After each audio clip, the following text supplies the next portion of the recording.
gente falou também na outra vez que é um curso que é bem superficial, é para todas as pessoas dos diferentes públicos conseguirem interagir, conseguirem discutir. Então, não esperem algo muito aprofundado, não são só pinceladas para a gente conseguir discutir temas e melhorar os nossos pensamentos aí nas instituições que a gente trabalha, nos espaços que a gente trabalha, que não são necessariamente museus, outros espaços culturais, ou para a gente entender melhor os espaços que a gente visita também.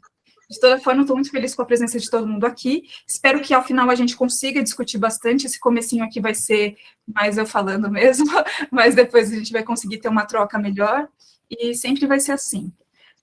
Se vocês quiserem também surgir alguma coisa que vocês queiram perguntar enquanto eu estou falando, já aproveitem e escrevam no chat, que depois a gente vai organizar para responder no final, porque às vezes acontece, né, de você querer perguntar alguma coisa e depois você esquece, mas se você escreve no chat, a sua dúvida não fica perdida. E também pensar que isso aqui é um espaço de troca mesmo. A ideia é que a gente consiga compartilhar nossas experiências. Então, eu vou começar aqui apresentando nosso slide, enfim.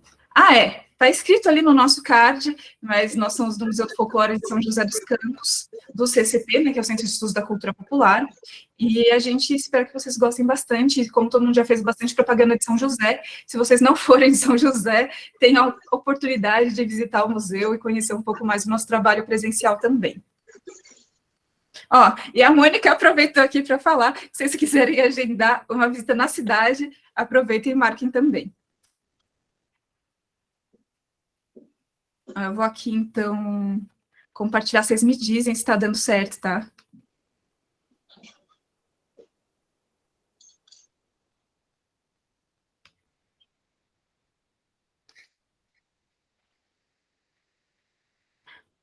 Agora eu não estou mais vendo vocês, então vocês me digam, tá certinho? Vocês estão vendo os slides? Sim. Legal. Então, hoje a gente vai falar de um tema que eu considero bem importante, bem interessante, que é sobre a biografia dos objetos. É interessante que uma das primeiras coisas que vem na nossa mente quando a gente pensa em museu são os objetos, né? Não que todos os museus tenham objetos, mas a maioria dos nossos museus tradicionais tem esse tipo de acervo, né, tridimensional, é o tradicional mesmo. A gente acaba pensando nele sempre. E os objetos de museu, eles possuem uma trajetória de vida, desde a sua criação, o pertencimento a uma pessoa, a aquisição e o percurso dentro de um museu. Então, o que a gente quer dizer? Que, assim como nós temos a nossa história de vida, assim como a gente faz uma pesquisa sobre uma pessoa, essa pessoa tem a sua história de vida, um objeto tem a sua história de vida também. E ele tem essa história de vida antes dele entrar na instituição, que é essa vida pregressa, então, ele foi criado em qual data, quem fabricou, de onde ele veio, por que ele foi criado, qual sua utilidade e a quem ele pertenceu. E depois ele passa a ter uma vida institucional, que é todo o processo de entrada na instituição, o processamento e, claro, a morte dele. E pode parecer um pouco chocante para o museu falar isso, né, sobre a morte do objeto, mas, assim como a nossa, a morte do objeto também é inevitável. O que a gente quer é que ele dure o máximo possível. A gente vai dar as condições, em todos os sentidos, para fazer com que a vida institucional desse objeto seja longa e feliz. Isso significa que a gente vai dar condições para a salvaguarda dele e a gente vai tentar transformar o processo de morte dele muito lento para durar o máximo de tempo possível. Afinal de contas, que nem a gente falou no encontro passado, museus são instituições permanentes, né? A ideia, então, é que o objeto ele fique dentro desse espaço o máximo de tempo possível. A gente não fala para sempre porque tudo tem um final. Mas tentar fazer a morte dele ser algo bem distante, né? E quando eu falo da entrada na instituição, o que seria isso? É exatamente todo o processo que a gente faz de aquisição do acervo. Então, se ele for doado, é depois do momento em que ele é doado. A vida que ele teve antes com o doador, ela é registrada e a gente gosta de saber o máximo de coisas possíveis sobre ela, mas é a vida anterior. A partir da entrada na instituição, ele passa a ter, então, toda uma outra vida. O processamento, ou seja, as pesquisas, a documentação, enfim. E aí a gente tem aqui bem bonitinho, né? A vida pregressa, a gente vai virar para o objeto e vai perguntar para ele, né? De onde ele veio, quem fez, como fez, quem comprou, onde comprou, se teve mais de um dono, o que foi alterado nesse período, quais as histórias dele, quem ele tocou emocionalmente, fisicamente, enfim. Mas é claro que ele não vai responder isso para a gente, né? Pelo menos não a maior parte das coisas. Talvez de onde ele veio e quem fez. Mas as outras coisas a gente vai ter que fazer uma investigação. É interessante que, assim que a gente receba um objeto na instituição, a gente consiga fazer esse registro. A gente consiga perguntar para o doador um pouco da história dele. A gente fazer literalmente registro dessa biografia do objeto, da vida pregressa dele. Saber o máximo de coisas possíveis. Até as histórias que parecem bobinhas, é importante que a gente consiga ter esse registro e que a gente consiga saber mais sobre ele, saber quem usou, quando usou. Vamos pensar, por exemplo, em um objeto do cotidiano, um relógio. Esse relógio, por exemplo, de pulso, ele foi usado no casamento de alguém, ele foi usado por quem, ele foi doado pelo avô para o neto, enfim. Todas essas histórias, que são histórias dele antes, são importantes para a gente depois. E por que é importante para a gente depois? Porque a gente pode usar essas informações para enriquecer todas as nossas pesquisas, todas as nossas ações educativas, todas as nossas exposições. Vocês lembram que no encontro passado a gente falou bastante sobre isso?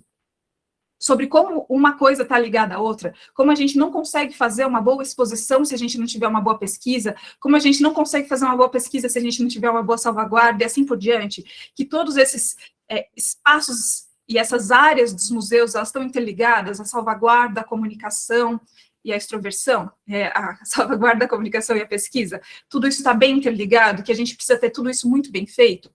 A vida pregressa faz parte da pesquisa, e essa pesquisa vai ajudar a gente em todos os outros estágios que a gente vai ter dentro de uma instituição. Seja para a gente pensar de uma forma mais objetiva na documentação museológica, seja para a gente pensar isso para ações futuras. E apesar, então, da gente ter o conhecimento dessa vida pregressa dele, assim que ele entra no museu, ou seja, assim que ele é adquirido pelo museu, não quando a pessoa abandona ele no museu e vai embora, o que acontece com frequência, mas vocês entenderam. Quando ele entra no museu, a partir do processo burocrático de aquisição de acervo, ele tem essa mudança de status. E a vida pregressa dele fica registrada, mas ele começa uma nova vida. E o que seria essa chamada de vida institucional? É a gente pensar, então, que todo objeto tem a sua trajetória de vida registrada, né? Ela deve ser, pelo menos, ou deveria, né, em todas as instituições. Porque ele tem todas essas vivências que ele participa. Então, quando a gente pensa na biografia de uma pessoa, a gente pensa nos registros dos momentos, os causos, as memórias, as ações que as pessoas tomaram e as consequências dessas ações ao longo da sua vida, até o momento da morte delas. E a gente deve pensar a mesma coisa para os acervos. A mesma coisa. E como que a gente faz isso?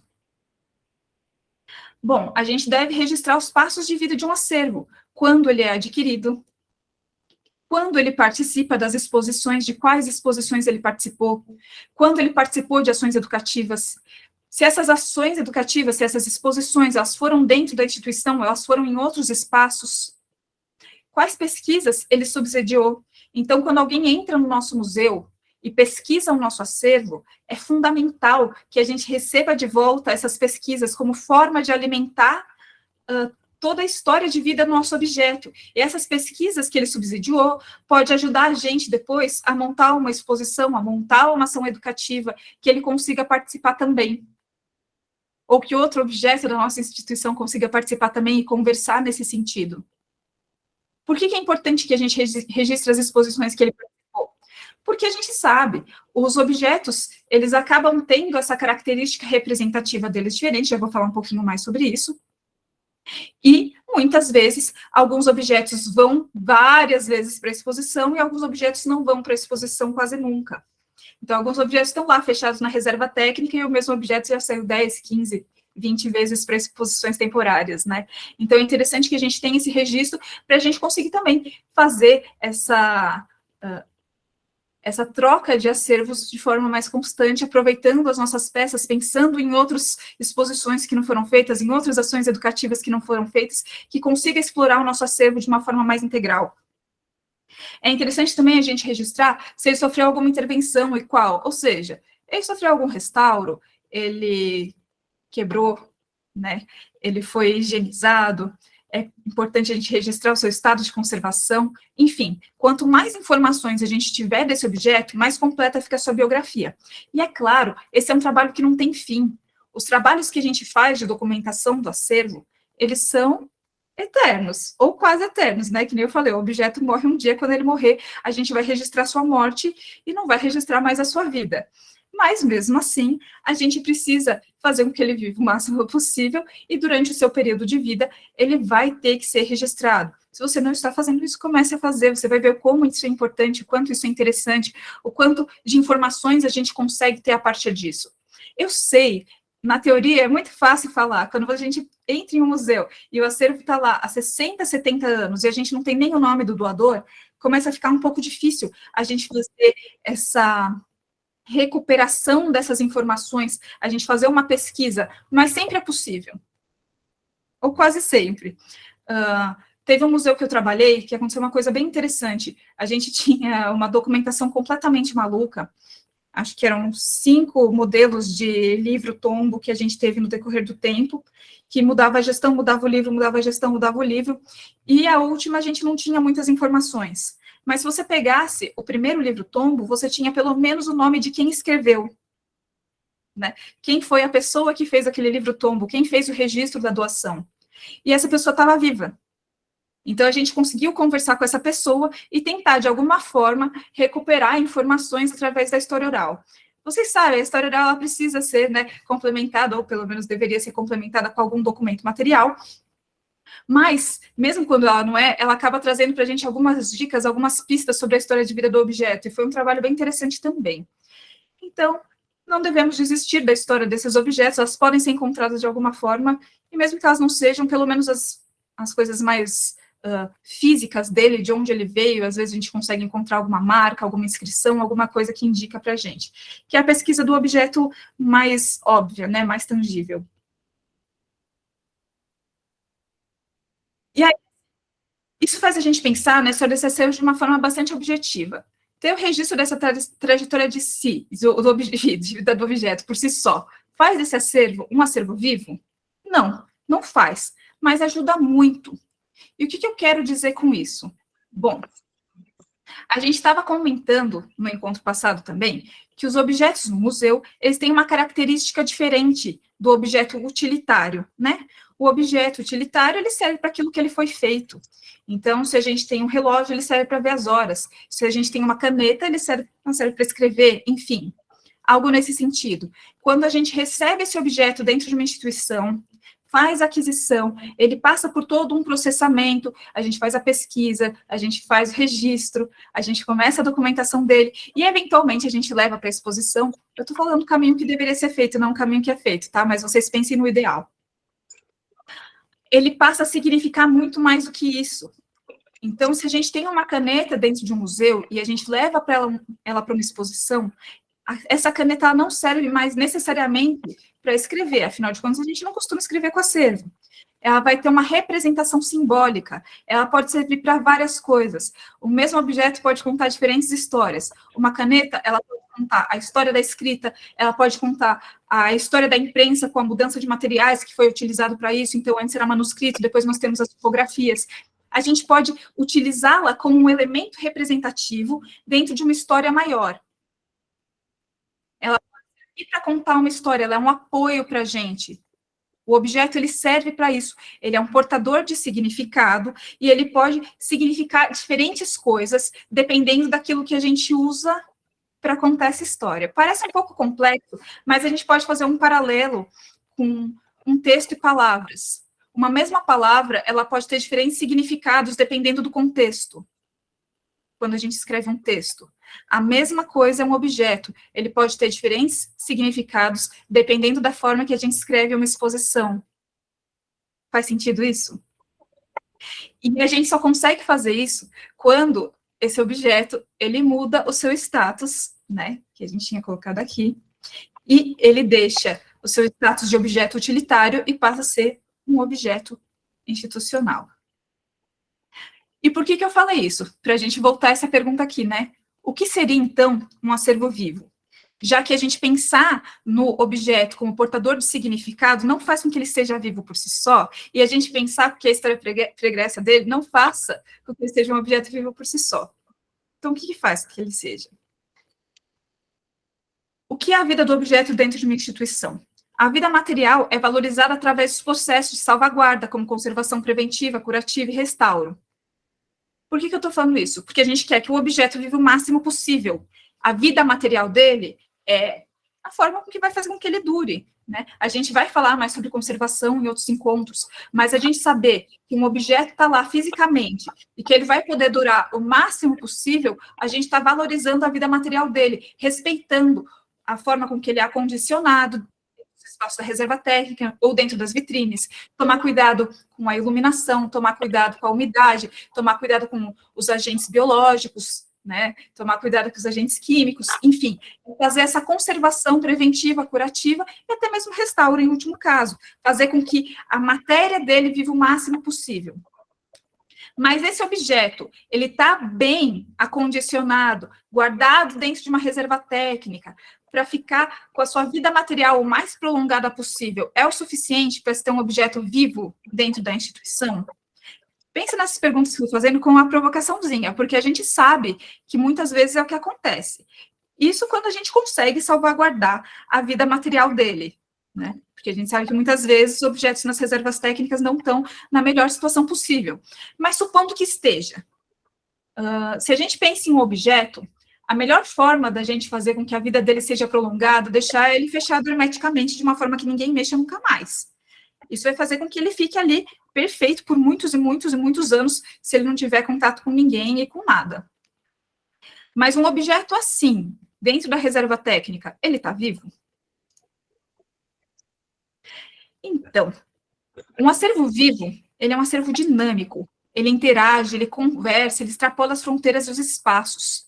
Por quê? Porque é preciso a gente não esquecer que, enquanto portador de alma, de espírito, e a gente está falando de alma e de espírito nesse sentido de representação simbólica, essa ideia dessa mudança de status que eu estava comentando. As coisas elas não existem isoladamente, como se fossem entidades autônomas. O objeto ele não existe só pelo objeto. Elas existem efetivamente como parte de uma vasta e completa rede de relações sociais e cósmicas, nas quais desempenham funções mediadoras fundamentais entre a natureza e a cultura, deuses e seres humanos, mortos e vivos, passado, presente, cosmos, sociedade, corpo, alma e etc. E eu sei que essa frase aqui, ela parece bastante complexa, mas ela nada mais é do que isso que a gente está falando. As coisas, os objetos, elas existem dentro de uma sociedade. Quando a gente monta uma exposição ou uma ação educativa de comunicação, a gente está querendo recriar ou criar outras relações sociais do objeto com as pessoas. Lembram que no encontro passado, a gente falou bastante sobre a relação entre o homem e o objeto em um cenário, no fato museal, né? Pensando nisso, a gente está falando sobre as relações que os homens criam com os objetos e como essas relações funcionam, como elas criam significâncias. Então, quando a gente está falando dessa relação com a sociedade, a gente sabe que os objetos, eles passam a desempenhar outras funções, que é isso que a gente está falando, a questão simbólica. E essas questões, elas vão mediar os assuntos. Então, a gente, quando coloca, por exemplo, aqui, entre mortos e vivos, enfim, se a gente tem uma urna funerária dentro da nossa exposição, a gente está conseguindo representar ritos de passagem, a gente está conseguindo discutir isso, dependendo da forma como a exposição é viva. E a gente está conseguindo fazer essa mediação entre, por exemplo, o visitante e a determinada cultura que está sendo representada naquele espaço, aquele rito de passagem, que é algo próprio da nossa sociedade. Sobre o passado e presente, a gente tem diversos objetos dentro do museu que acabam representando a gente e relacionando a gente entre o momento que a gente está e algum momento do passado, porque as pessoas elas criam relações diferentes com os objetos. Um exemplo bobinho que eu consigo dar para vocês é num museu que eu trabalhava em Pelotas, que tinha uma foice, e era uma foice usada na zona rural, normal para trabalho. E uma criancinha foi lá e viu essa foice, e a relação que ela fez com a foice não foi com o trabalho na zona rural presencial, mas foi com o joguinho que ela jogava, que era um jogo de fazenda, que tinha uma foice exatamente igual. Então, ela conseguiu criar uma relação de algo que significava algo para ela entre o passado e o presente. Era um objeto com portador de significado. Era o portador de significado que a gente tinha pensado na exposição? Mais ou menos. Mas ele conseguiu fazer um elo entre o presente e o passado através de algo simbólico para a menina. Enfim, é só para a gente pensar que um acervo vivo, ele precisa conseguir fazer essa interação entre as pessoas. Ele é algo que vai conversar com a gente. É claro que ele não vai falar sozinho. Ele precisa de um contexto, ele precisa de uma relação, as pessoas precisam ser apresentadas para ele, as pessoas precisam viver aquele objeto. Mas ele está ali sendo vivenciado, sendo conversado, ele cria uma relação. E é claro, ele tem que estar bem salvaguardado para isso. Não adianta nada, e a gente já conversou isso também no encontro passado, a gente tem um objeto numa exposição e ele está descaracterizado e a gente não consiga fazer uma leitura dele e entender o que ele é. Tem um objeto que está completamente, vamos falar aí, né, quebrado ou destruído, e a gente não consiga entender o que ele era, para que ele era usado, e aí dificilmente a gente vai conseguir criar uma relação simbólica com ele. Mas pensando em um objeto bem salvaguardado, a gente espera que ele seja vivo nesse sentido, que não seja só a matéria dele física viva, mas que a questão simbólica dele também esteja vivo. Eu sei que parece um pouco complexo, mas eu espero que vocês estejam acompanhando. Mas o que é a morte, então, do objeto dentro de uma instituição museal? Porque a gente falou até agora bastante sobre a vida dele.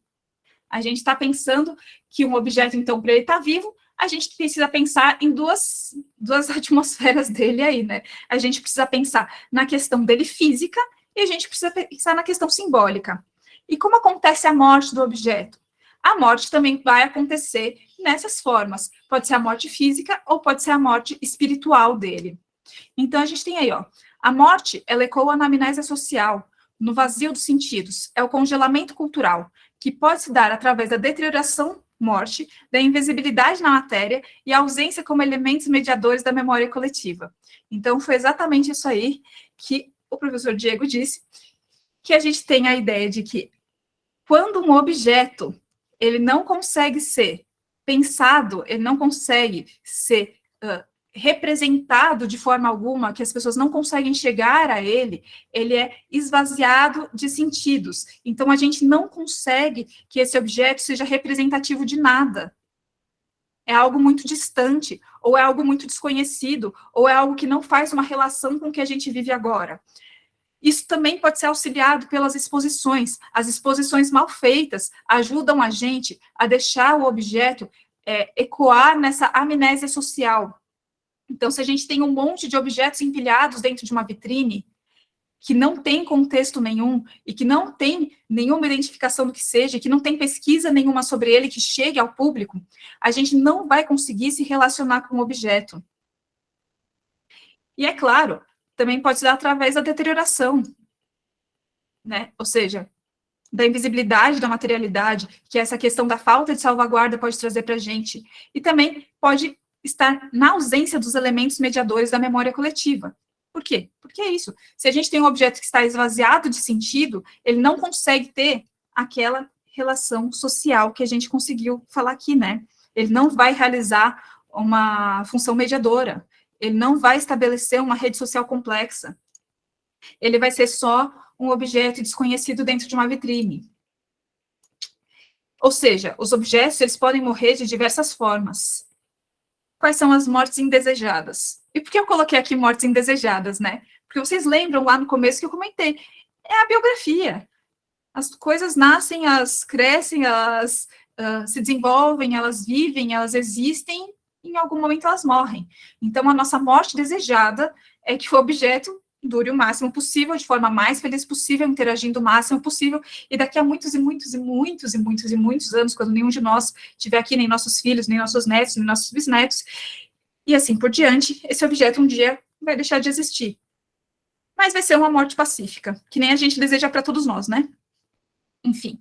E qual que é a morte indesejada? A morte indesejada é essa que acontece precocemente. São objetos descaracterizados, cuja ausência de materialidade os tornam distantes dos seus significados, que é esse que eu estava comentando para vocês. Então, se a gente tem objetos que não dá para entender o que eles são, que estão descaracterizados, eles estão todos quebrados, eles estão, né, só fragmentos do que eles eram um dia, a gente não consegue entender o que eles são, a gente não consegue alcançar os seus significados imateriais, porque a gente não consegue estabelecer relações com ele. A imaterialidade de um objeto depende também da sua interface material. As coisas, elas estão ligadas, elas são próximas. Qual outra morte indesejada? São os objetos fadados ao cemitério mais nobre de todos para um objeto, que é a reserva técnica.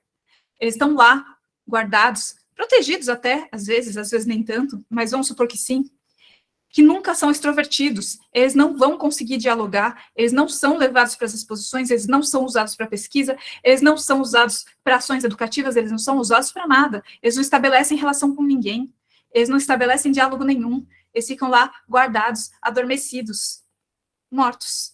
É o triste fim dos objetos. A gente acha que a gente deixar um objeto na reserva técnica vai fazer com que todos os problemas dele se resolvam. Isso é uma crítica para todos os conservadores, na verdade, todos os museólogos, enfim. Mas os problemas, eles não se resolvem assim. O objeto, ele precisa não só existir materialmente, mas ele precisa existir simbolicamente. E se eles não têm contato com ninguém, então, não sei muito qual a razão deles existirem dentro de um espaço museológico, dentro de um espaço de interação, enfim. Qual outra morte indesejada? São os objetos sem informação e que se tornam pouco mais do que carcaças vazias. Que é exatamente isso, a gente pode ter um objeto bem salvaguardado, né, ele está todo bonitinho, a gente está fazendo controle de temperatura e de umidade dentro da exposição, ele está lá na exposição há 30 anos, sendo muito bem cuidado, higienizado toda semana, e a gente não tem ideia do que ele serve. Ninguém sabe. Ele está lá há 30 anos, mas até agora não tem uma placa de identificação, nenhuma pesquisa foi feita sobre ele, a ficha dele catalográfica está vazia, a gente não sabe quem doou, não sabe de onde veio, para onde vai. A gente também não fez questão nenhuma de montar uma exposição que conte alguma história sobre ele, então ele está fora de contexto, e fora de contexto fica muito difícil você fazer uma leitura do que ele significa, mas ele está lá, na exposição. Isso faz com que ele converse com alguém? Não. Ele está existindo fisicamente, e o contato dele existe fisicamente.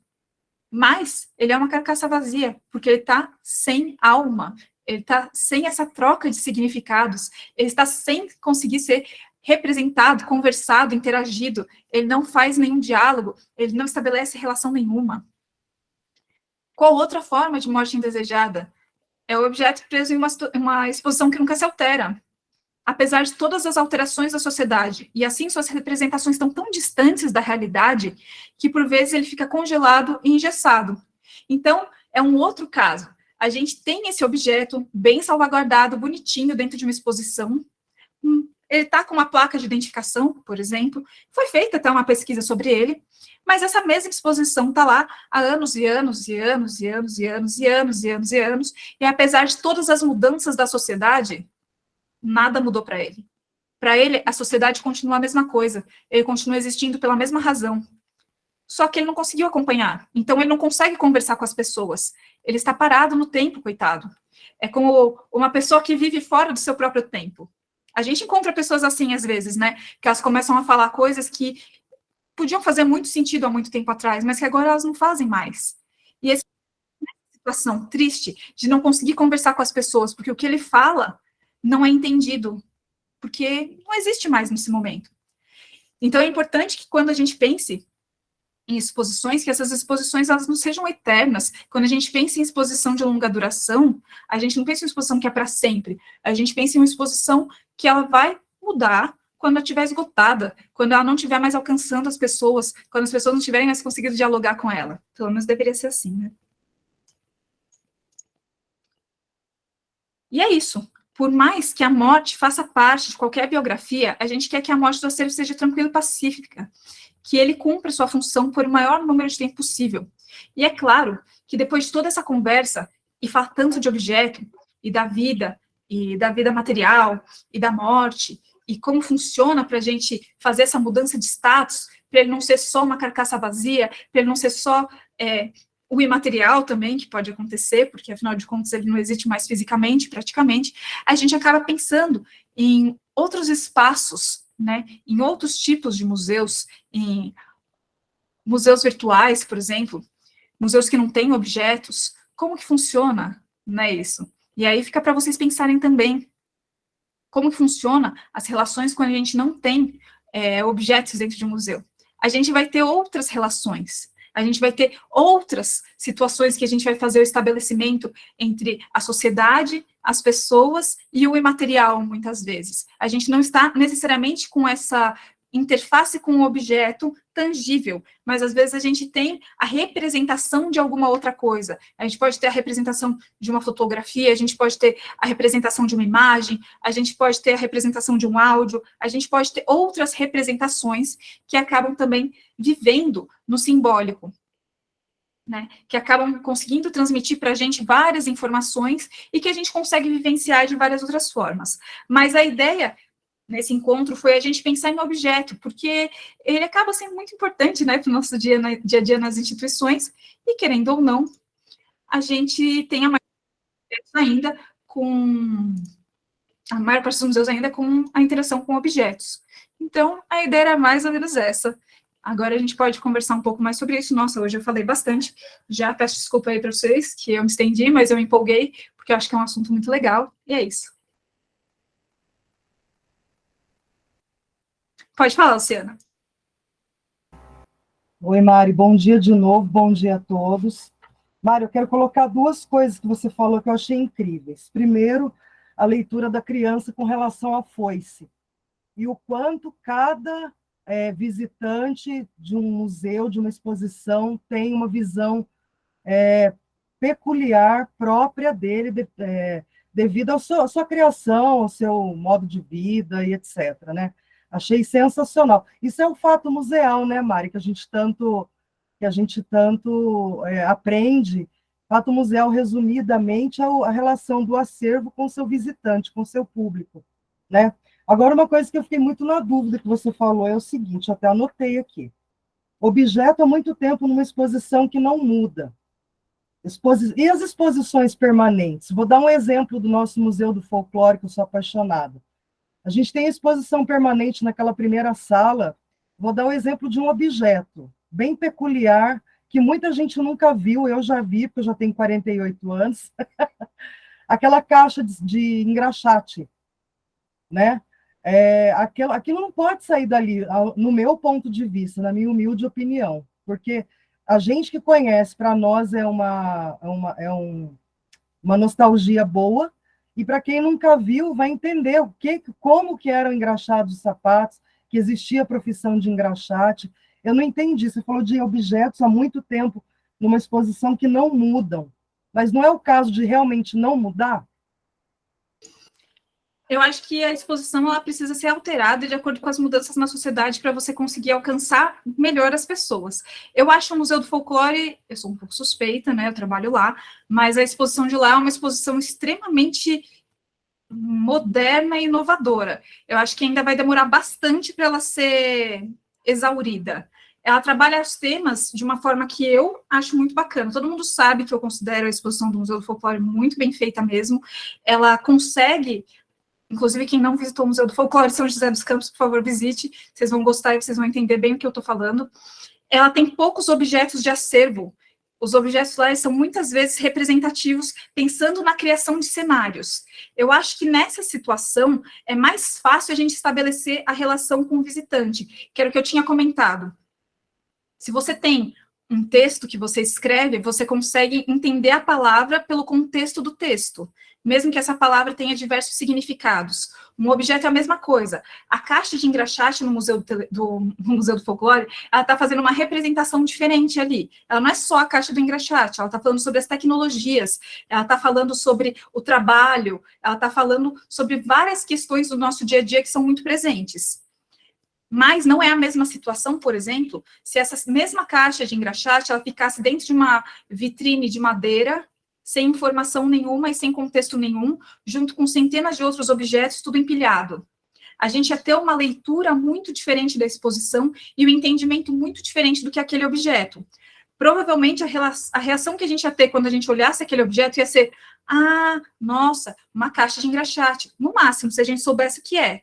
Se a gente não soubesse o que é, a gente ia falar, legal, interessante, ou bonito, ou nossa, tá velha. alguma coisa assim. A nossa relação ia ser diferente. Talvez as pessoas que tivessem um contato maior com aquilo iam ter uma relação mais próxima, claro, mas as pessoas que não sabem o que é, não iam ter esse entendimento sobre a história do trabalho, não iam ter esse entendimento sobre as mudanças tecnológicas no sentido de tecnologia manual mesmo, que é o que o Museu do Folclore fala. Enfim, algo nesse sentido. Mesmo a exposição do Museu do Folclore sendo incrível, eu não acho que ela é eterna. Eu acho que ela já está lá há um bom tempo, só que o tema continua sendo discutido. A gente ainda fala sobre patrimônio imaterial, a gente ainda fala sobre identidade, a gente fala sobre várias coisas. Mas, daqui a um tempo, a discussão pode ser outra. E aquilo que está sendo discutido ali pode estar desatualizado. Novas pesquisas podem trazer para a gente uma perspectiva diferente dos temas que são abordados ali. E quando isso acontecer, a gente precisa mudar uma exposição, para ela conseguir discutir temas que sejam relevantes para as pessoas. Por isso que a gente pensa normalmente em exposição de longa duração, não exposição permanente. Longa duração porque é muito longa, mas isso não significa que ela vai ser eterna. Eu não sei se deu para entender, Luciana, meu ponto de vista. Ficou super claro, Mari, muito obrigada. Faz todo sentido, porque a caixa está ali num contexto, justamente. Se ela tivesse numa prateleira e só, realmente, você está corretíssima. Que aula, obrigada. Imagina, assim, se você não concordar, não precisa concordar também, não, é só meu ponto de vista. Se eu não concordasse, eu falaria, com certeza. Mas eu tive essa dúvida, mas a dúvida foi esclarecida do porquê, entendeu? Muito obrigada. Muito obrigada. Imagina. Fica à vontade, Lina, também. Lina, né? Isso. Isso. Oi, bom dia a todo mundo. Bom dia. Vocês comentaram sobre a caixa de engraxate e me veio uma outra questão na cabeça. Há alguns meses atrás eu participei de uma palestra onde se falava da exposição de objetos sacros, né? Eram estátuas de santas e as pessoas que eram donas dessa coleção, elas também tinham outros objetos que eram objetos para torturar pessoas escravizadas. E foi feita uma exposição conjunta de todos esses objetos. Assim, a minha pergunta é como expor esse tipo de objeto ao mesmo tempo que chamando as pessoas a uma conversa sobre o racismo. Por exemplo, você falou da caixa de engraxate, a caixa de engraxate também é história, mas ao mesmo tempo também sinaliza a precarização do trabalho de algumas pessoas, principalmente pessoas pretas. Então, como chamar a conversa sem ofender essas pessoas que estiveram nesse lugar? Eu acho, Elina, é uma opinião minha, é sempre muito difícil a gente trabalhar determinados temas, tá?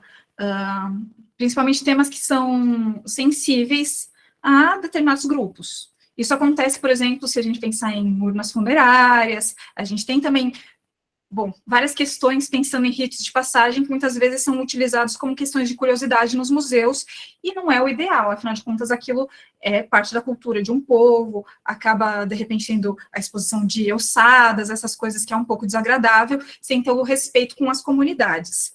Eu sempre acho que nesse tipo de exposição a gente precisa ter um diálogo com o público, né? A gente precisa fazer encontros com pessoas que se sintam representadas por essa situação. Então, por exemplo, você falou de objetos referentes aos povos escravizados. É muito interessante que a gente tenha uma discussão com coletivos negros da cidade que possam trazer para a gente interpretações diferentes sobre aquilo e pensar conjuntamente na melhor forma da gente discutir a repercussão daqueles objetos. Eu acho que a exposição, ela é algo feito a muitas mãos. Então, a gente não precisa conceber a exposição sozinho e criar o contexto da exposição sozinho. Isso normalmente não dá certo. A exposição, ela não vai alcançar o que a gente quer. É muito legal se a gente conseguir trazer outros atores para a discussão, para a gente construir conjuntamente. Então, a minha perspectiva, que, né, sou uma pessoa branca, não vivenciei isso, é diferente de um grupo negro. Então, é claro que se eu chamar pessoas que vivenciam isso de uma forma diferente do que eu, eles vão conseguir enriquecer o contexto e a gente vai conseguir escrever textos, direcionar a exposição para formas que as pessoas que visitem essa exposição consigam sentir e conversar com os objetos da forma que a gente está direcionando elas. A gente vai conversar isso daqui a vários encontros sobre exposição e sobre montagem de exposição e como funciona isso. Mas as exposições, elas não são neutras. As exposições, elas direcionam as coisas do jeito que a gente pensa. Então, quando a gente escolhe o discurso que a gente vai fazer na exposição, a gente está induzindo o visitante a ou discutir, ou pensar como a gente, enfim. A gente não está fazendo de uma forma neutra, porque nunca vai ser um discurso. Então, se a gente conseguir trazer outras pessoas para contribuírem com essa discussão, quando a gente for expor esse tipo de acervo, eu acho que é o mais importante. E também o que você falou, que eu achei um pouco complicado, não eram só objetos relativos a pessoas escravizadas, tinha vários objetos juntos. Então, na hora que isso for ser exposto, tem que ter uma conversa também sobre isso, para as coisas não ficarem misturadas e as pessoas não conseguirem entender aquilo que está sendo passado. Porque senão também vai ficar um monte de objeto que não vai ter contexto, né? Enfim, não sei se eu tinha disse, se eu discuti. Ajudou. Sim, ajudou. Na verdade, eram estátuas barrocas e junto com elas tinha algumas algemas, tinham algumas máscaras. E o pessoal, foi chamado um pessoal que é quilombola para fazer a exposição. Eles eram estudantes de museologia e eles optaram por dar destaque a esses objetos. E as pessoas do museu queriam meio que colocar eles no fundo da exposição, enfim, teve uma discordância, por isso a pergunta. Pô, achei então que foi feito as coisas do jeito que eu faria se eu tivesse nessa situação também. Porque é o que eu falei, a exposição é criada a muitas mãos. Às vezes, quando a gente pensa em exposição, sozinho, a gente acaba pensando na exposição e na concepção de uma forma. Agora, quando a gente discute o tema, as repercussões são diferentes. Provavelmente eles queriam dar ênfase, então, às esculturas barrocas, e a gente acabou tendo uma outra visão do contexto, né? Eu acho legal porque todo o período barroco é um período de escravidão, e onde muitos povos foram escravizados, e você consegue realmente fazer uma relação muito legal com isso. Não sei se foi feita, e se o objetivo foi alcançado nessa discussão, mas a ideia é boa. Eu tô lendo aqui também o chat, aí as perguntas. Vamos subir lá. A Ana Cristina, que está aqui, eu estou olhando para ela, ela perguntou o que é um livro-tombo. Puxa, a gente vai falar bastante sobre documentação de acervos em outro encontro, mas eu já vou falar assim. O livro-tombo é onde a gente está falando de biografia do objeto, vou dar um exemplo mais fácil. A gente está falando de biografia do objeto e ele tem uma história de vida, assim como nós. E assim como nós, quando a gente entra no sistema, a gente tem um número, nosso RG, nosso CPF, enfim. Um objeto, quando ele entra no sistema da instituição, ele passa para aquela vida institucional, ele recebe um número também. É como se fosse o RG dele. E a partir desse cadastro que ele tem, a gente consegue puxar todas as informações dele, né? Que nem eu falei, a história pregressa dele, as pesquisas, as exposições que ele participou. O livro-tombo é o lugar onde a gente vai escrever esse número de registro do objeto. Então, a gente vai colocar o número dele e uma breve identificação de quem doou, quando que a gente recebeu, enfim, é algo mais burocrático. Tem várias áreas, não é só em museologia, né? Vários lugares tem livro-tombo, inclusive em prefeituras você tem o livro-tombo do patrimônio deles, mas os museus, eles têm essa representação de ser onde a gente coloca o número de registro do objeto.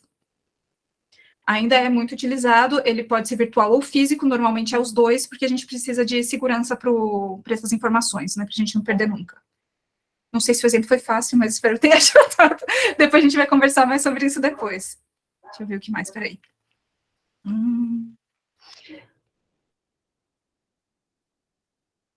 Isso aí que você perguntou da concepção de reserva técnica é mais complexo. Se você quiser depois, me manda uma mensagem, que aí eu consigo conversar melhor com você, que eu acho que vai ser mais fácil, a gente vai ter outros encontros sobre conservação preventiva, mas aí eu consigo te ajudar mais rapidinho.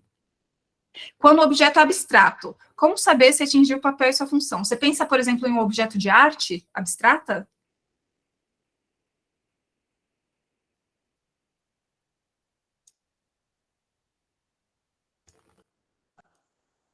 Oi. É isso mesmo, que às vezes o artista tem um objetivo na transmissão daquilo, mas às vezes pode ser entendido de uma forma errada. Mas aí eu acho que a pergunta da outra pessoa que fez já respondeu, né, que tem um contexto do discurso, da conversa, né, dos textos para direcionar, né? De repente, pensando na proposta do próprio artista, é porque museus de arte, eles vão ter...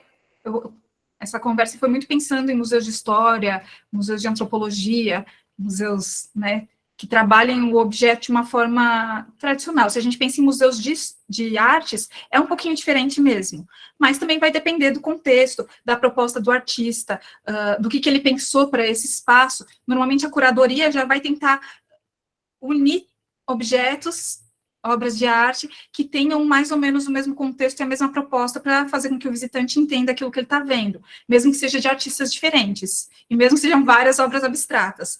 Então, as propostas de exposição de arte muitas vezes vêm nesse sentido de trazer discussões em cima daquilo que é feito por diferentes artistas sobre temas semelhantes, ou temas que se conversem, pelo menos. Mais ou menos isso. Mas é um pouco complexo mesmo. O Museu de Arte é sempre um pouquinho complexo.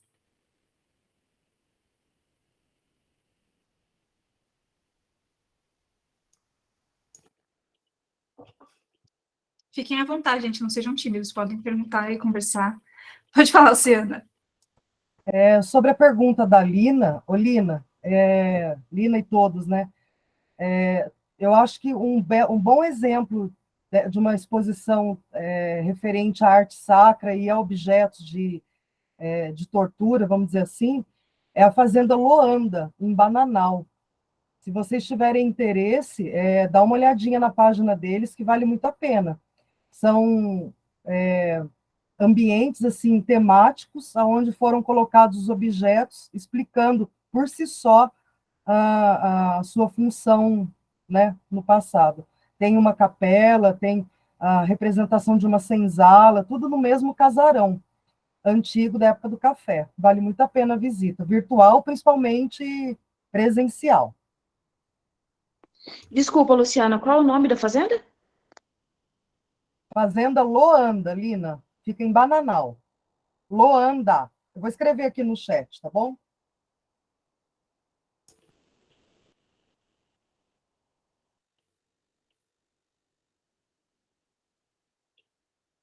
Eu não conheço a fazenda, mas eu já ouvi falar. Eu fiz uma pesquisa sobre, bom, enfim, sobre Bananal, e aí eu ouvi falar, mas eu não conheço.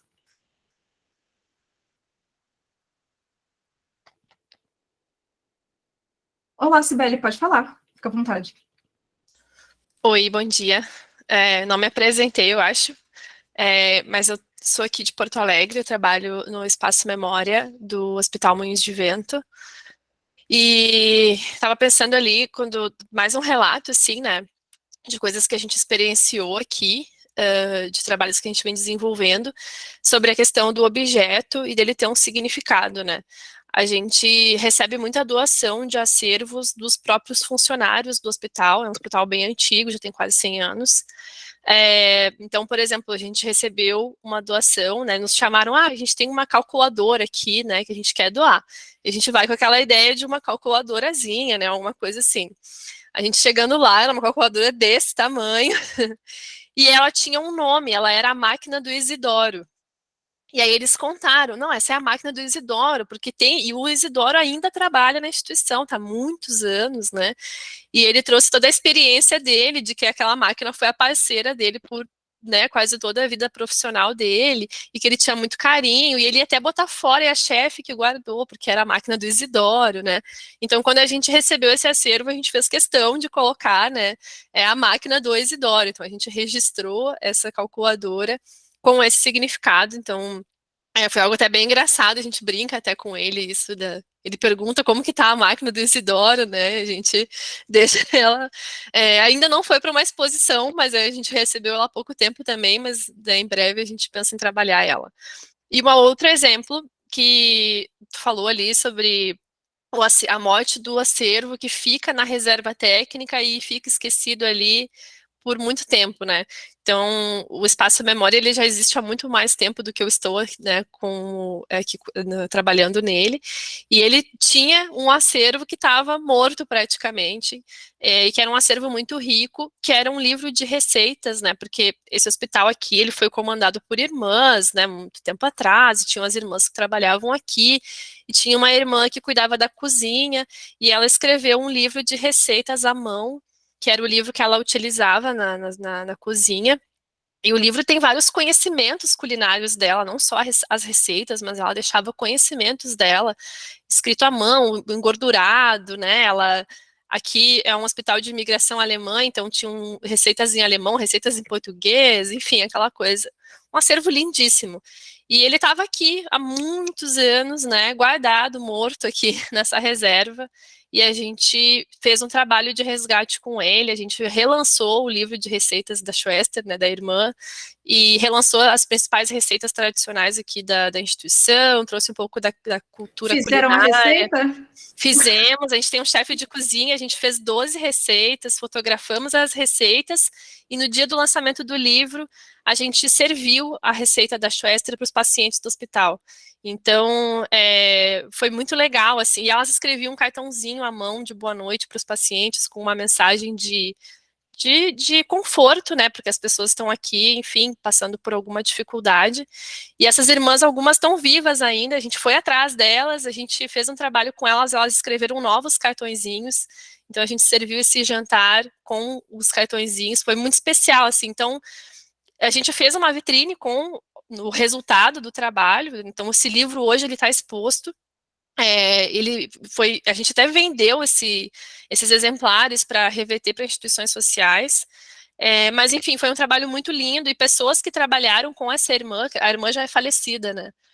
Pessoas que trabalharam com essa irmã vieram no lançamento, se emocionaram, os parentes dela, os sobrinhos dela, de não sei quantas gerações vieram, fizeram uma excursão para cá, porque eles não são daqui, para comprar o livro, novo livro, né?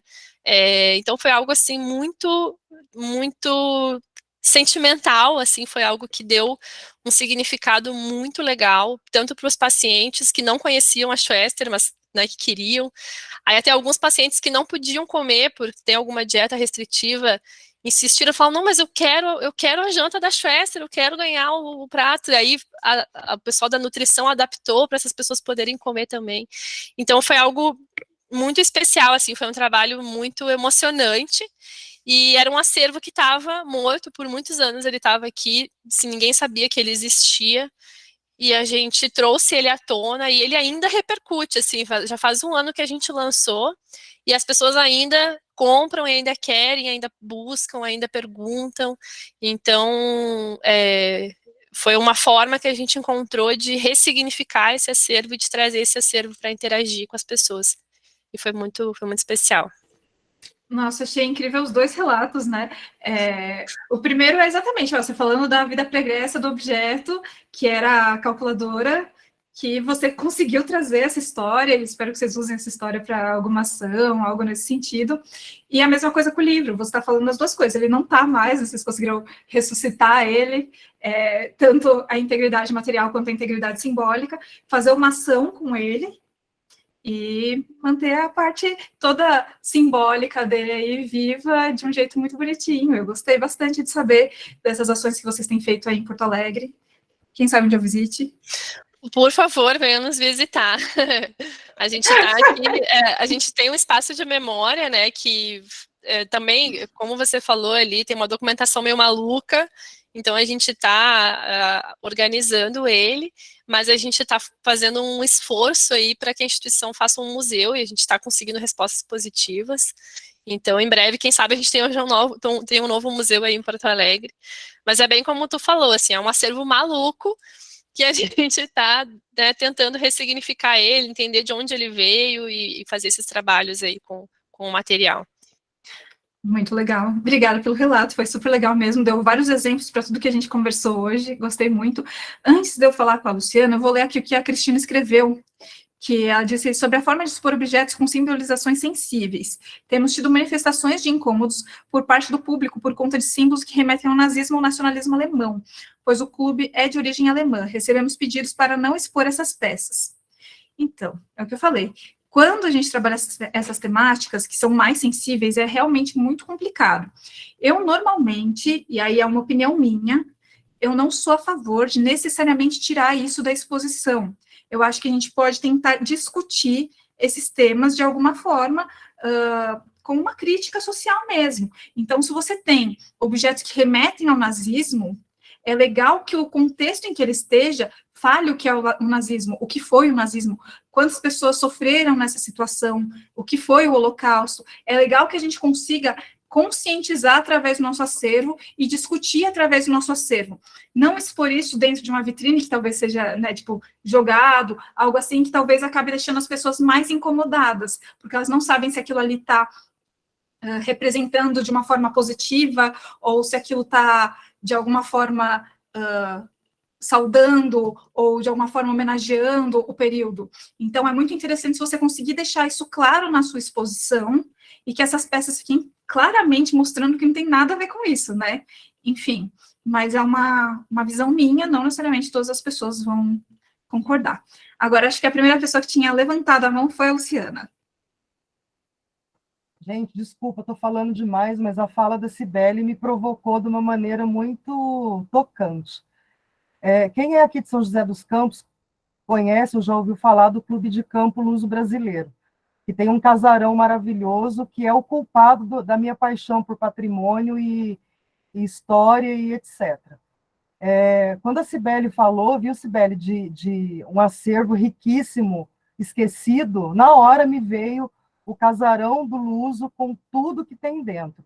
Meu sonho é um dia poder abrir aquilo para São José e para quem de interesse conhecer, porque é um acervo maravilhoso, um casarão de uma antiga fazenda de café, riquíssimo, riquíssimo. Já foi saqueado, já foi alterado, assim, as condições de conservação não são boas, mas muito potente, muito rico, como histórico, como história, como cultura, e um dia a gente chegar lá. Mariana, conto com a sua ajuda. Quem sabe, né? Então, eu pedi para quem tinha levantado a mão antes, levantar de novo. Vamos falar com o Tarcísio, fica à vontade para conversar. Mas tinha outra pessoa que tinha levantado a mão também, que eu perdi agora. Se puder levantar de novo. Sandra.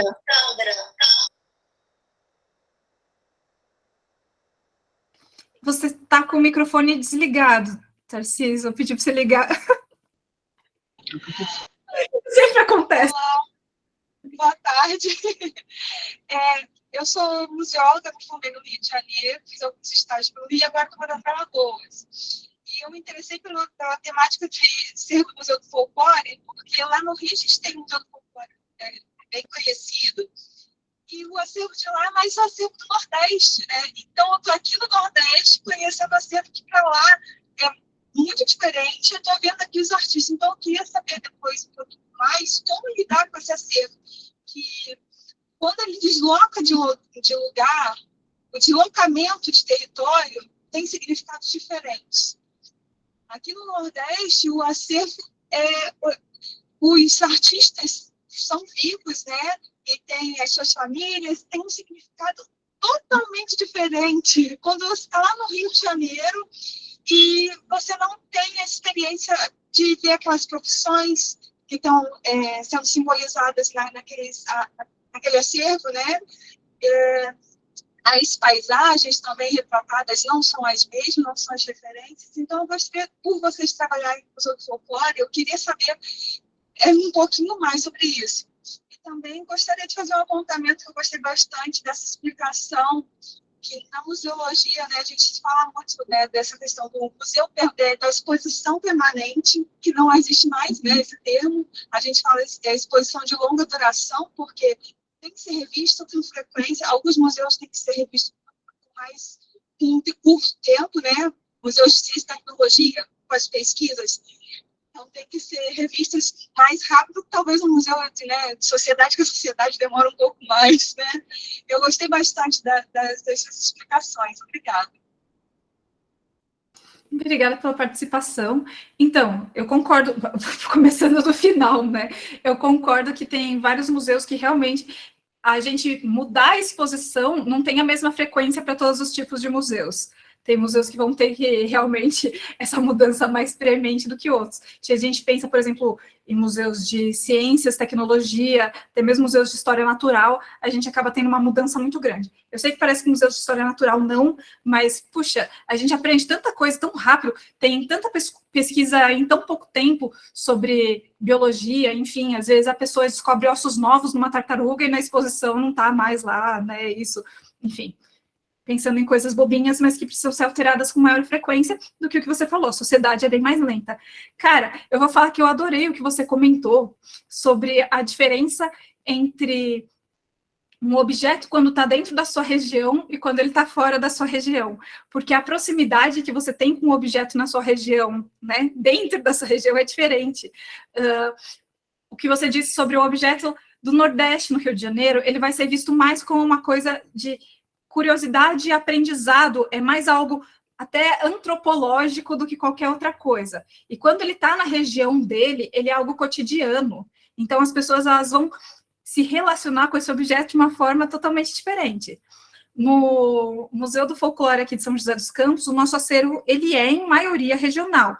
Isso não significa que todo o nosso acervo seja regional, mas uma boa parte dele é. E a ideia da exposição foi utilizar objetos que não são da região para contar a história regional mesmo assim. Lembrando daquilo que a gente comentou, que os objetos eles podem ter diferentes representações dependendo do contexto que eles estão. Então, a gente tem objetos que são do Nordeste na nossa exposição, mas que eles remetem à história local. Então, a gente tem objetos que vão falar sobre a mandioca, mas pensando no uso da mandioca para a culinária regional. Eu não sei se isso ajudaria alguma coisa seu comentário, mas a ideia que a gente faz aqui é mais ou menos essa. E, bom, sobre o que você falou, é exatamente isso, eu concordo totalmente com o que você disse, que a perspectiva dos lugares com os objetos é totalmente diferente. Porque a gente tem essa noção de pertencimento quando é algo da nossa região muito mais próximo, né? A gente consegue estabelecer uma identidade com aquilo porque aquilo é próximo de nós. Quando é algo diferente, algo distante, a gente tem uma relação do desconhecido, da curiosidade, do buscar entender aquilo como a cultura do outro e não como a nossa cultura. E acho que também o papel, quando a gente pensa em Museu do Folclore, é mais ou menos isso, né? A gente entender a cultura do outro e pensar na nossa cultura regional também. Seria mais ou menos isso? Não sei, depois me diz aí. A Sandra tinha comentado aqui, como eu vejo, era a pergunta que você ia fazer quando você levantou a mão, né, eu acho. Como eu vejo a participação da ação educativa na construção dessa biografia do objeto, sendo que algumas instituições há um abismo entre a ação educativa e a documentação. Então, é o que a gente comentou no encontro passado. O grande problema é que há um abismo entre tudo, né, Sandra? Não é só entre a ação educativa e a documentação, como entre a ação educativa e a pesquisa e a exposição. A gente acaba criando diversos abismos, como se essas áreas fossem totalmente separadas dentro de uma instituição, quando elas existem, o que, na verdade, não é verdade, porque elas são todas relacionadas, elas deviam funcionar de forma integrada. Eu acho que a ação educativa, se ela se baseia na documentação do acervo, né, nas informações que a gente tem de um objeto, essas ações elas ficam muito mais ricas. Vou pegar aqui, ó, o exemplo que a Cibele mesmo deu. Eles fizeram uma ação educativa utilizando o livro de receitas que estava na reserva técnica. Eles conseguiram fazer essa conversa entre as coisas, entre a ação educativa, porque porque eles tinham uma pesquisa sobre o livro que eles estavam expondo. Então, a ação educativa só foi exposta, ela só foi possível por essa razão. Porque tinha uma pesquisa, porque o objeto estava na reserva técnica, porque ele tinha ou estava em processo de ter uma documentação museológica. Eu não sei que documentação que eles usam, mas provavelmente é uma documentação museológica, que está em processo de implantação ou já existe, então está meio confuso, mas a ideia é mais ou menos essa. Ela deu um ótimo exemplo que eu já aproveitei aqui para usar para responder sua pergunta. Então, eu acho que a participação na educação educativa, ela é fundamental. Depois, quando eles forem alimentar as informações dessa ficha sobre o livro, eles vão colocar tudo que aquilo que o livro participou. Então, foi feita uma republicação, e provavelmente vai ter uma cópia digital ou algo assim, uma cópia física dessa reedição. Vai ter um relato sobre as pessoas que se alimentaram, sobre as receitas que foram feitas, sobre todas as ações que foram feitas nisso. Então, a gente continua contando a história do objeto dentro da instituição e sobre a participação dele nas ações educativas, por exemplo. É isso. Não sei. Respondeu? Não sei. Vou ler aqui. Não precisa concordar comigo, tá, talvez, se você não concordar, não tem problema. O Márcio disse assim, vou ler aqui primeiro um pouco antes, calma. No Museu do Folclore, a exposição de longa duração é sobre patrimônio imaterial, mas essa imaterialidade religiosa, ritos, lendas, tecnologias, festas é representada e evocada através dos objetos, através da materialidade, sim. Como ocorre essa relação entre o material e o imaterial? Então, material, objetos, e o imaterial, memória, folclore e cultura. Como escolher o que pode evocar essas múltiplas memórias na região do Vale do Paraíba através dos objetos? Então, isso é sempre complexo, mas é a parte mais interessante de quando você pensa em uma exposição. É o que eu comentei, eu acho a exposição do Museu do Folclore super bem feita. O Raul Lodi, quando pensou na curadoria, pensou de uma forma brilhante em como usar a materialidade do objeto para falar sobre tantas coisas. Se a gente for visitar, vocês vão ver que tem poucos objetos relativamente na exposição, porque foi privilegiada a criação de cenários. Quando eu monto exposições, eu penso em algo nesse sentido também, talvez por isso que eu gosto tanto da exposição do Museu do Folclore, porque a gente está falando a mesma língua. Mas eu acho que na sua própria pergunta, você já se respondeu, né? Todos os objetos, eles têm a interface imaterial deles. Então, ele por si só, ele vai ter uma interface imaterial se a gente tiver a biografia dele aí bem estabelecida. A forma como a gente vai fazer para utilizar essa materialidade para contar a história que a gente quer contar, porque o objeto ele pode ter múltiplos significados, ele pode ter múltiplas interpretações, vai depender do contexto. Então, os recursos expositivos que a gente usa para contar a história vão ajudar bastante a gente nisso. Se a gente pensa lá no Museu do Folclore, puxa, é chato porque vocês não conhecem, né, muitos de vocês, mas eu vou ter que dar o exemplo, porque foi o exemplo que ele deu. Tem a Sala das Religiosidades, que nem ele comentou aqui. A Sala das Religiosidades, a gente tem uma representação de algo como se fosse uma capela. Foi feita uma vitrine que relembra uma capela. E dentro dessa capela, a gente tem os esvotos, né, que são manifestações de fé. Essas manifestações de fé, elas são físicas, e as pessoas que são devotas, quando elas veem isso, elas acabam remetendo a todas as histórias dos esvotos e coisas assim. Nesse mesmo espaço, na parte de dentro, a parede está forrada com santinhos, que também são uma representação de fé, uma representação de devoção. A gente sabe que as pessoas que são religiosas, muitas vezes se utilizam de santinhos para cumprir promessas, para distribuir os santinhos por alguma razão, né? Seja agradecer aos santos expedidos pela graça alcançada, enfim, várias coisas nesse sentido. Ele utilizou essas representações para falar um pouquinho do que é a fé, para falar um pouquinho do que são, né, as religiosidades. Claro que eu dei um exemplo, que é um exemplo mais católico, mais cristão, mas a sala, ela fala de outras religiosidades também. Então, ela tem um candelabro judaico, ela tem algumas coisas nesse sentido. O cenário dessa sala, eu acho que ajuda muito o visitante a entender o que está sendo dito, porque você tem lá um altar. Esse altarzinho, nessa capelinha, acaba lembrando a gente sobre a fé, sobre a devoção, na hora que você entra nesse espaço. Então, eu sempre acho que, quando a gente vai falar sobre a imaterialidade, a gente precisa pensar bem no cenário que a gente está usando. Um exemplo muito legal que tem também no Museu do Folclore é a Sala das Identidades. Como a gente vai falar sobre identidade dentro de uma sala? Sendo que a identidade é tudo o que faz a gente ser o que a gente é. Se a gente pensa em identidade, né? A nossa identidade é saber quem a gente é, saber com quem que a gente se relaciona, como a gente se relaciona. Então, quando você visita a Sala das Identidades, o curador, ele colocou vários espelhos nessa sala, porque quando você entra, você se vê. E quando você se vê, você consegue refletir, e aí, de novo, a gente tem a ideia, né, entre refletir, se conhecer, entender a identidade, e você consegue pensar em quem você é. em quais são as suas características, em quais são as suas histórias, em quais são as suas relações familiares, em quais são as suas tradições. Porque a exposição inteira, ela falou sobre religiosidades, ela falou sobre tecnologias, ela falou sobre festas. Quando você chega nessa sala, você pensa, e quais são as minhas? Quais são as minhas religiosidades? Quais são as minhas festas? As minhas tradições? A história da minha região? Então, eu acho que a gente consegue pensar isso. Ele teve uma ideia muito inteligente de falar algo que é totalmente simbólico e imaterial em um espaço que é material. Por isso, quando a gente pensa em uma exposição, se a gente quiser realmente evocar o imaterial, a gente tem que pensar em recursos que nos proporcionem isso. E nem sempre é fácil. Tem que ser feito aí de um jeito bem feito. Não sei, Márcia, ajuda isso que eu falei?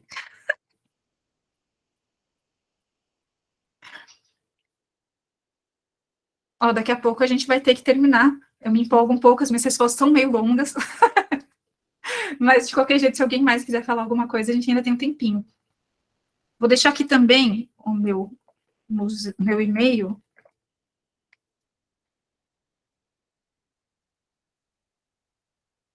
O meu e-mail é para a Ana Cristina, que ela pediu aí para falar um pouquinho sobre reserva técnica, mas se outras pessoas quiserem escrever sobre outras dúvidas, eu gosto bastante de conversar, então, como vocês já viram, fiquem à vontade para mandar e-mail,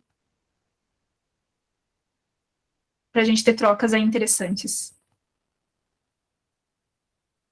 Ó, a Manuela aqui está falando da equipe do museu. Por gentileza, se vocês puderem abrir as câmeras para a gente fazer um registro dessa atividade, depois a gente agradece. Não tem problema. Só quem puder mesmo.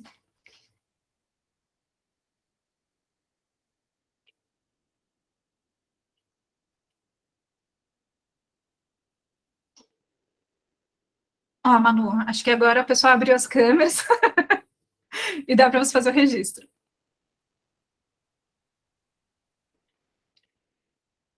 Aí ficou com todo mundo com cara de tonto aqui esperando o print, né?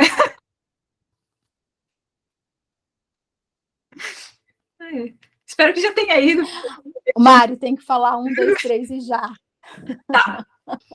Então, eu vou falar 1, 2, 3 e já, gente. 1, 2, 3, já.